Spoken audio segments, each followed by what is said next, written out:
And do you want me to look at the camera or when you? No, just look at me. Okay. Just look at me. Perfect. I'll just sit right here and we'll have a conversation. All right, perfect. So, first of all, Derek, just kind of give me a little background on Boingo. Okay. So Boingo Wireless, we've been a Wi-Fi or wireless ISP and doing wireless since 2001. And about 2006, we ended up starting to do our own networks. Prior to that, we were doing aggregate footprint. Now we do both Wi-Fi networks as well as DAS networks for venues, and typically large venues. So let's talk about the status of carrier Wi-Fi right now and into the future. There's the Passpoint deployment. Tell me about that. So Boingo was the leader in Passpoint, and we continue to be a leader. So in 2013, in October 2013, Passpoint was released, and we ended up launching the first commercial Wi-Fi in the Chicago O'Hare Airport.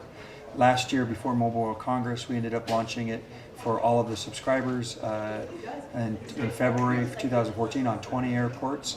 We now have it up to about 27 locations and growing. And we also just recently announced a bilateral Passpoint roaming agreement between us and Time Warner Cable. So now a Time Warner Cable can use Passpoint to connect to a Boingo's location. Boingo subscriber can use Passpoint to connect to a Time Warner location. It's all seamless. You install a profile, you get it on your device, and your device just connects just like cellular. So backtrack a little bit. What is Passpoint? So Passpoint's a new Wi-Fi technology that the Wi-Fi Alliance, as well as the Wireless Broadband Alliance, the WBA, has been working on for quite some years. What it does is it allows the device to automatically communicate to the AP, the access point, and then establish a connection.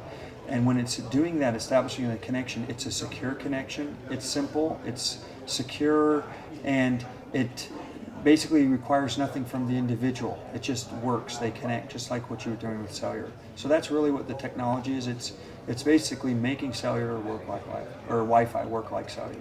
And it's also having an effect on IoE, Internet of Everything, right? Of course. And so, tell me about that. Well, I think that the key thing is once you make the ability for you to easily connect, right? The next thing is any device that has Wi-Fi can easily connect. So you can end up having these secure connections now across the board for all kinds of devices that are Wi-Fi enabled to connect, store a profile, and get connected to the internet, and be able to have internet access at the speeds that Wi-Fi can provide. So Passpoint isn't available to everybody right now, correct? The technology's out there. It's if you go to the Wi-Fi Alliance site, you'll see that there's over 2,300 devices that are certified with Passpoint. It's just really about trying to get now the consumers aware of it and getting it out there so that they install the appropriate profiles if they're using used to using a login password kind of connection, or getting the carriers involved because they have the SIM-based, the AKA-based authentication that they use, and just getting them to start utilizing it. It's capable now. So they can't access it. So I'm gonna stop right here and then I'll start rolling again.